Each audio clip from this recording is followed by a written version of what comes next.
Hey everyone, welcome back to my channel. It's Crystal here. So everyone, we've got a review to look at, and this is for Black Myth Wukong, and I am so excited for this game. It's out in like a few days' time, and I'm so hyped for it. I generally think this could be like a potential game of the year. So yeah, really looking forward to it. The final trailer was like last week, and it was amazing. And now IGN have done a little like review of the PC version of the game. There's quite a few reviews going around. I've gone with IGN because that's what popped up on my my home screen. And they also did a nice little preview a month ago. But yeah, I'm super excited for it, and now I've got a review to have a look at. So without further ado, let's go straight and take a look at the review. Hey y'all, Mitchell Saltzman here. I'm the reviewer of Black Myth Wukong, and just a quick note about this review. As part of the embargo agreement set for this game, I am unable to show you footage beyond Chapter 2, which presents a bit of a problem because a lot of the technical issues that I have with this game that I specifically call out in this review occurred after Chapter 2, so I'm unable to actually show them. That's not a good start. So we're going to do two different video reviews this time.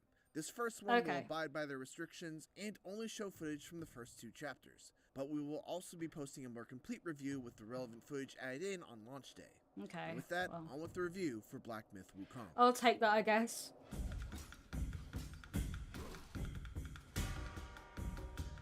I've never been so utterly blown away, yet simultaneously so unbelievably frustrated by a game as I have been with Black Myth Wukong. Let's stay positive, guys. This is undoubtedly one of the most ambitious and impressive action games I've played. Like, look at it. It's stunningly gorgeous, its combat is fantastic, it's incredibly challenging, but always satisfying to overcome. The combat is what's really like drawing me to it. Unique and steeped in rich Chinese culture.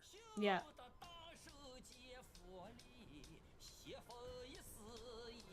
I love that singing scene. Despite all of that, it often feels like it's barely holding it all together. I suffered numerous crashes, despite having a top-of-the-line setup with a GeForce RTX 4090.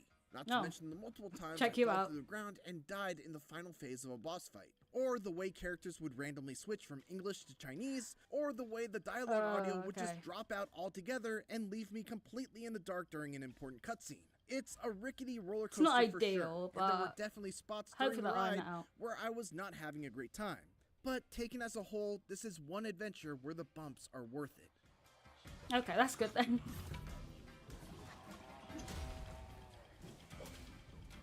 I do like how IGN do their reviews.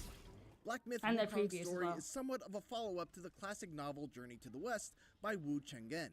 A book that I only personally know thanks to very loose adaptations like Dragon Ball and I don't really know Odyssey to the West. That surface-level familiarity didn't help much, I don't know much about the story as the interpretation that the developers at Game Science have crafted here is laden with references to characters and events from the novel without doing a great job of bringing you up to speed on who Sun Wukong is or what he encountered on his titular journey. That's good then. I had to look online to understand who Zhu Bajie was, what his history with Wukong is, and what the significance of certain encounters were, because otherwise I'd have been completely lost at times. Okay, so don't explain it, my bad. I thought they did.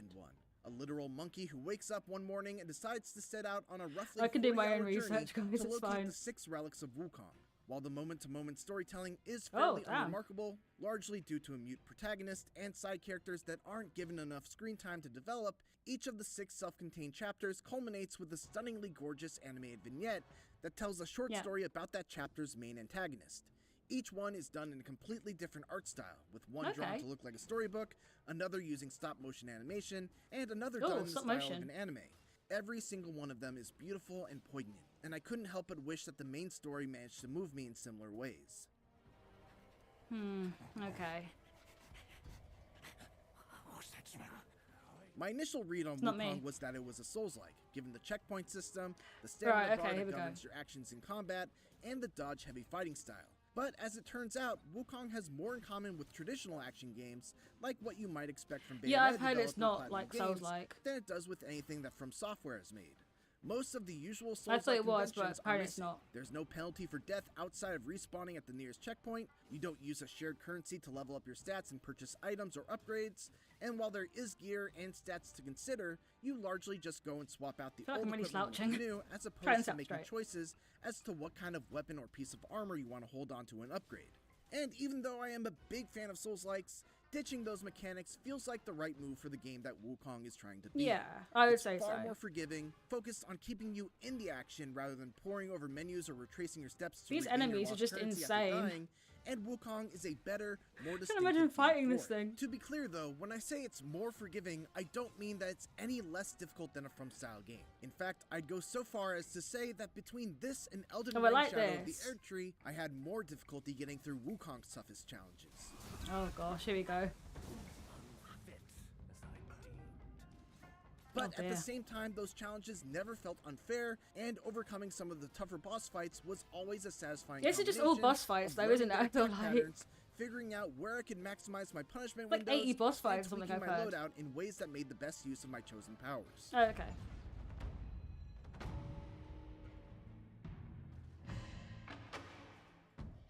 Combat in Black Myth Wukong is simple and elegant, thanks in part to some tools that are really fun to play around with. Success hinges on a delicate balance of Twitch reflex style gameplay mixed with careful resource management that largely revolves around the focus meter, which builds up when you land hits and perfectly dodge enemy attacks. You gain a focus point whenever that meter fills up, which you can then spend in the middle of a light attack combo for a varied combo, or you can just use a heavy attack on its own for a powerful strike that can be charged even further if 2, 3, or even 4 focus points are consumed all at once. You also have access to a small handful of spells, governed by a mana meter, that are versatile enough to be useful in a wide array of situations. The Immobilize spell, for instance, freezes enemies for a short time, allowing you to get in some quick hits and potentially stagger them. I like things like that when you can like freeze your opponents. Cloud Step turns you invisible and creates a decoy for your enemies to focus on while you break away. Oh, cool. I love that as well. And then hit your foe with a surprise attack that can crit. Rock Solid briefly turns you into a statue that will cause an enemy's attack to bounce right off of you, giving you an opportunity for a counterattack. Ring of Fire creates a barrier around you that will initially repel enemies and grant you some health restoration, along with enhancing any stat-altering drinks that you may use while standing inside of it. And finally, there's my personal favorite, a Plug of Many, which lets you make multiple clones of yourself to all gang up on an enemy at once. This looks so cool. I love the varied like combat style you've got. So many ways to attack your opponent is transformations, which allow you to morph into powerful creatures that you've already bested in battle. What's really cool about these is that they don't cost any mana, they're tied to a very lengthy cooldown instead, and they turn you into a totally different character, complete with an all-new moveset, special moves that use their own focus meter, and more. For example, one of the first bosses that you fight is a wolf with a fiery dual blade that has a lightning-fast dash attack. When you defeat him, you'll gain his transformation and be able to do that very same dash attack to your enemies, and once you build up its focus meter, you'll even be able to do a hugely powerful leaping strike. Just keeps the gameplay fresh, doesn't it, doing it that way? And then finally there are spirit skills, which are earned by defeating certain more powerful versions of enemies and absorbing their essence into your gourd. These are effectively transformations that only last for one attack and are also tied to a fairly lengthy cooldown, but it's great to be able to, for example, use the Wandering Wight's powerful headbutt attack. Oh yeah, to get that's cool. Stagger after immobilizing an enemy. I love that. These spirit skills can also be leveled up, which makes it so that even the early game spirits never lose their strength as the campaign rolls on. It's an excellent blend of options, especially when mixed with some truly incredible boss fights. And Wukong I wonder what score he's going to give it. Like 7 or 8 maybe? So I never felt overwhelmed. Make no mistake, the Destined One is extremely powerful.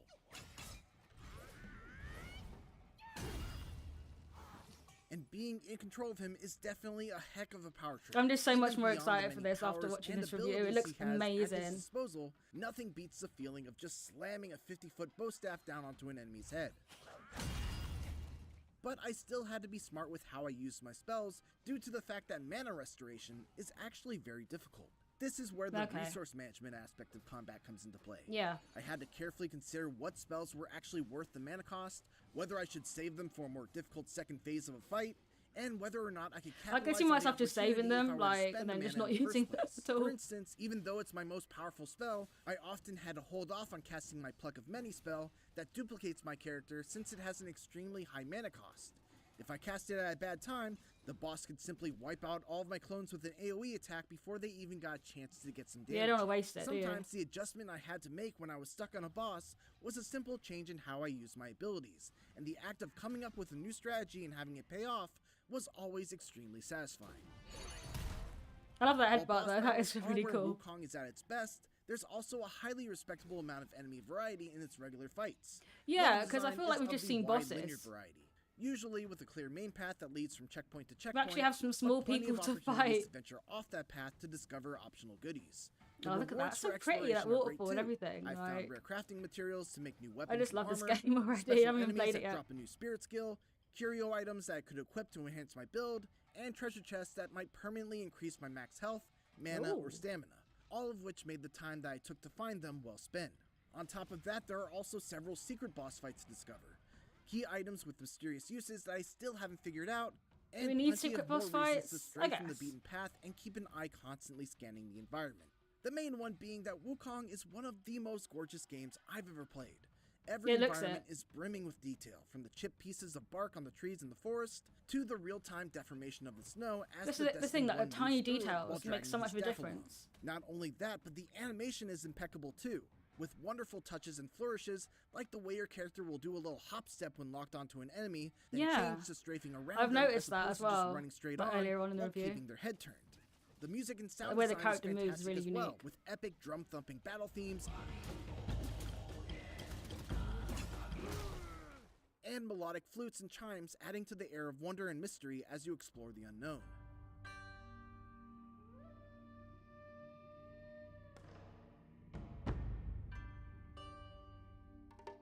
All that said, this game really would have benefited from a map, plain and simple. The lands you explore in Wukong are beautiful, I'm gonna get so but lost. They're far too big and too crammed with secrets to not give you some sort of navigational help. I'm not very good at reading maps anyways, the second but and third chapters. That is a bit annoying. With the fact that it's aggravatingly hard to tell what obstacles can actually be climbed over and what's an invisible wall can make figure that out, quite cumbersome. It's a good thing that the rewards are worth it. You just have to take the hint.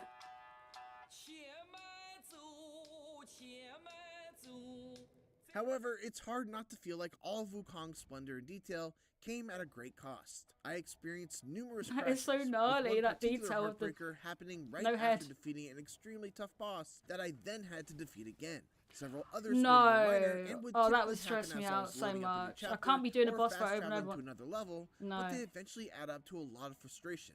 In addition to that, several times during important cutscenes, all dialogue, audio, and subtitles would drop out completely. I mean, crashing is one thing, clue but as to what was being talked about, and no way to rewatch the cutscene. If you just got past a really tough boss fight, you've got to do it again. That is not the one. All of a sudden, despite me having the audio set to English, the lip flaps of the English dub often don't even remotely match what's being spoken. I can imagine.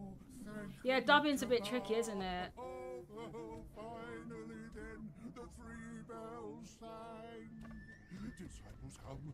Dubbing can be a bit most tricky of the though in a lot of journal entries games. you find along the way haven't even been localized yet into English. The worst though was one Just use Google particular Translate fight then. in which the boss would plunge me down through the ground during the transition to its final phase, only to have me fall through the world once I regained control of my character. This kept on happening to the point where it's I thought after my game chapter was 2, I know. unavoidably bugged and I wouldn't be able to reach the end. But my insanity of trying the same thing over and over again eventually yielded a different result for no discernible reason. These are the kinds of that's playing video games.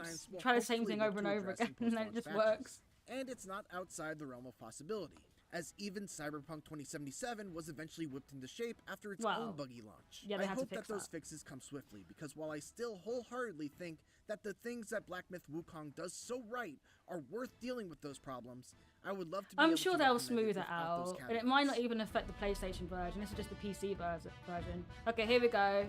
Verdict. As Game Science's debut action game, Black Myth Wukong is mostly a great success. What score are we gonna get? Despite some major technical black marks and localization issues that are likely to cause some frustrations at launch. That's not if it's too frustrating. Combat because, is fantastic, thanks to I a think great it'll be balance okay. of careful resource management and lightning-fast twitch reaction gameplay that tested my skills not as too much as Elden frustrating, Ring what I was trying ever to say has, there. despite it being a more traditional action game than From Software style. Not only that, but there are a ton of exciting boss battles, a great variety of enemies. Yeah, and it looks the world really they good. inhabit is I'm an really absolute excited treat for it. the eyes and ears. Its story has its moments, but relies a bit too much on having prior knowledge of the events of Journey to the West, and it really could have used a map to make its rewarding exploration measure up to the strength a map of would combat. be good. All said, its strengths more than carry it through, making Black Myth Wukong a great action game that could be even greater if Game Science can squash the bugs. For more Black Myth Wukong, make sure to check out the first minutes of the game, along with our guides for things it doesn't tell you and skills to get first. And for everything else, keep it here looked kind of awkward on IGN. Alright, cool. Okay, yeah, that was a really good review. I know people have got their opinions about IGN, but I do find their reviews very handy. And I think it's a good thing they point out any of these issues so they can be addressed. But I've not been put off by anything that I've seen. In fact, the opposite. I'm even more hyped for it. The game looks amazing. Obviously, I won't be too happy if it crashes, like, after a really tough boss fight. But other than that, I think we're good to go. And I'm really excited for this game. Do me a favour, guys. Let me know in the comments what you think of this review. And if you're excited to get the game. If you like this reaction, then please like the video. It really helps the channel grow. For more reactions, please go ahead and subscribe to the channel. And that is all from me today, guys. Thank you so much for watching.